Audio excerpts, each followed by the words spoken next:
Bismillahirrahmanirrahim. Assalamualaikum warahmatullahi wabarakatuh.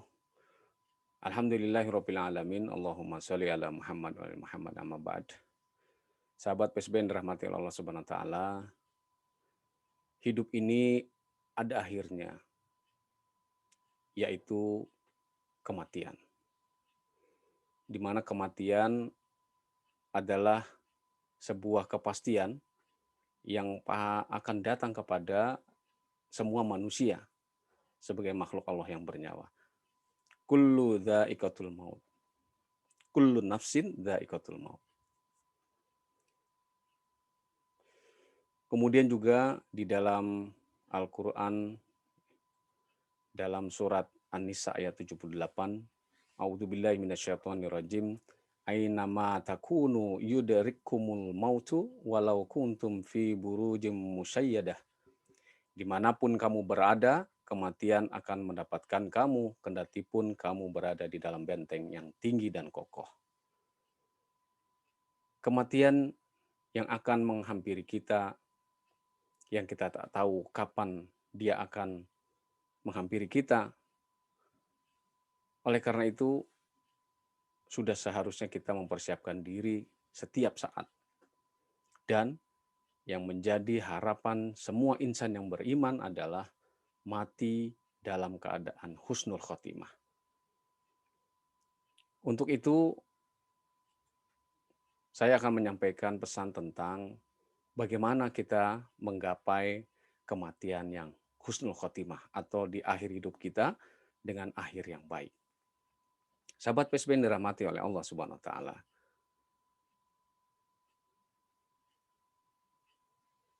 Hal-hal atau kiat-kiat yang harus kita perhatikan dalam kita mempersiapkan diri untuk menjemput ajal, ya, di mana tadi di dalam surat An-Nisa ayat 78, ya, kematian itu akan menghampiri kita kapan saja, di mana saja, dan bagaimanapun kondisi kita.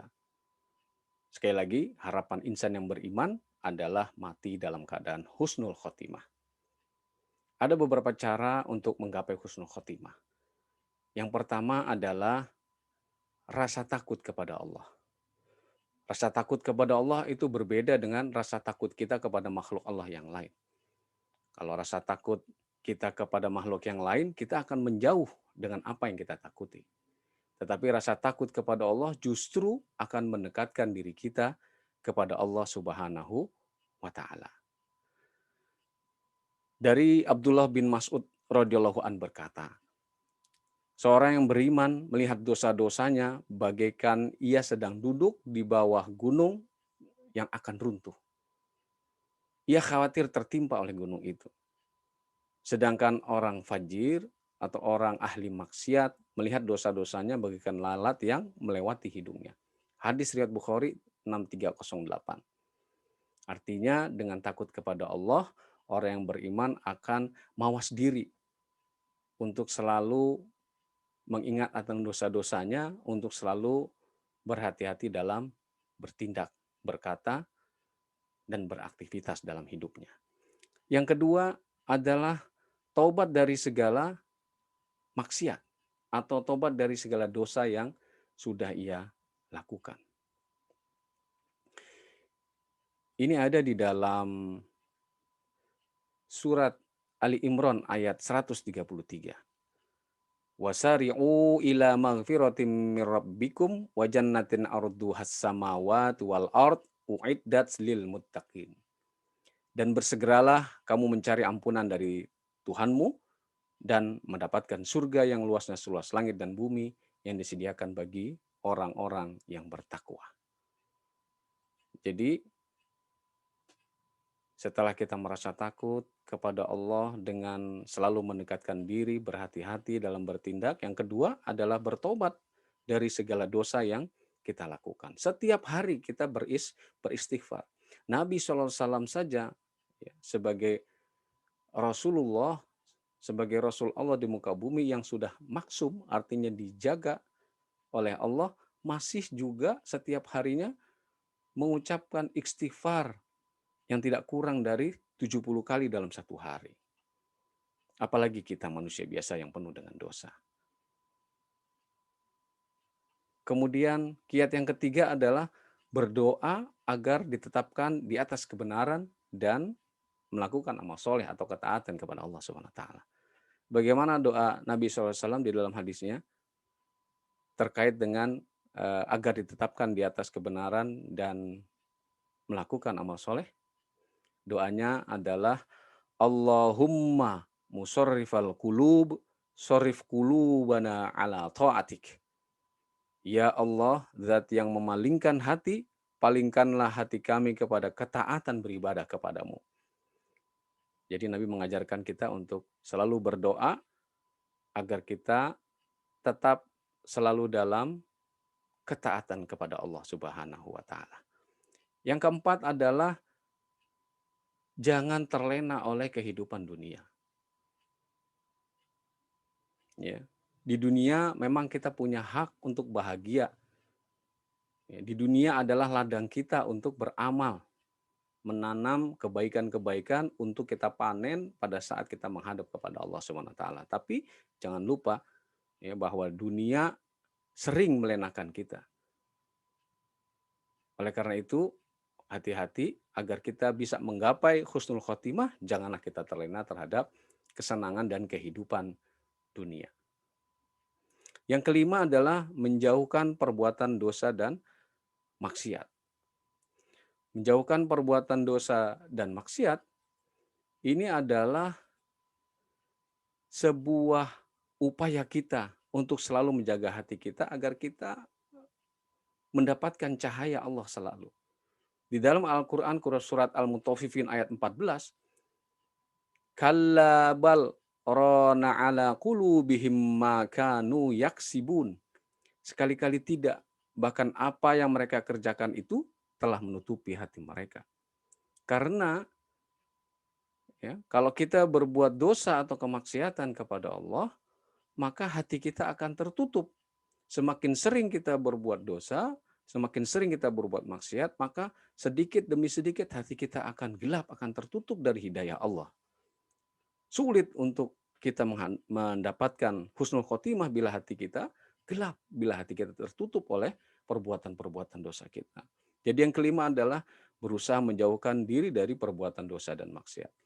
Yang keenam adalah sabar atas musibah. Tidak ada manusia dalam hidup ini yang lurus-lurus saja. Artinya bahagia terus, tidak ada. Atau sedih terus, tidak ada. Pasti silih berganti. Susah, sedih, ya, gembira, kesulitan, dan seterusnya. Tetapi di dalam Al-Quran, di dalam surat Al-Insyirah, Allah memberikan informasi kepada kita ya, yang berbunyi, Inna ma'al usri yusron, fa indza faragta fansab, wa ila rabbika fargob. Ya, namun sebelum itu di ayat 4-nya, fa inna ma'al usri yusron, inna ma'al usri yusra. Ya, di ayat 4, maka sesungguhnya beserta kesulitan ada kemudahan, sesungguhnya beserta kesulitan ada kemudahan. 2 kali diulang dalam surat ini.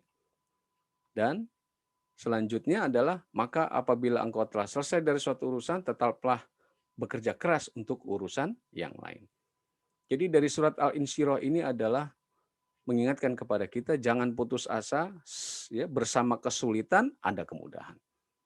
Bersama kesulitan ada kemudahan. Sampai 2 kali diulang oleh Allah Subhanahu wa taala di dalam surat Al-Insyirah ya, pada ayat 4 dan 5. Ya. 5 dan 6. Kemudian ya, yang terakhir, yang ketujuh adalah berbaik sangka kepada Allah Subhanahu wa taala. Ya. Di dalam hadis Rasulullah SAW ya, diriwayatkan bahwa Allah Ta'ala berfirman, aku tergantung kepada prasangka hambaku. Jadi hendaklah apapun kondisi kita, kita harus berprasangka baik kepada Allah. Karena apa yang Allah berikan kepada kita, pasti adalah yang terbaik buat kita. Sahabat PSB yang dirahmati oleh Allah SWT, simpulannya adalah ada 7 hal yang harus kita perhatikan insya Allah dengan hal tersebut kita bisa menggapai husnul khotimah, yaitu yang pertama kita takut kepada Allah, yang kedua bertobat dari segala dosa kita, yang ketiga berdoa agar tetap ya di atas kebenaran untuk melakukan amal soleh, yang keempat tidak terlena oleh dunia, yang kelima menjauhi dari perbuatan dosa dan maksiat, yang keenam sabar atas musibah, dan yang ketujuh berbaik sangka kepada Allah Subhanahu wa taala. Sahabat PSB, mudah-mudahan dari 7 item ini kita perhatikan, kita laksanakan dengan konsisten. Insya Allah kita bermohon kepada Allah agar kita kelak menemui ajal kita dalam keadaan husnul khotimah. Amin ya rabbal alamin. La haula wala quwata illa billah. Semoga manfaat. Assalamualaikum warahmatullahi wabarakatuh.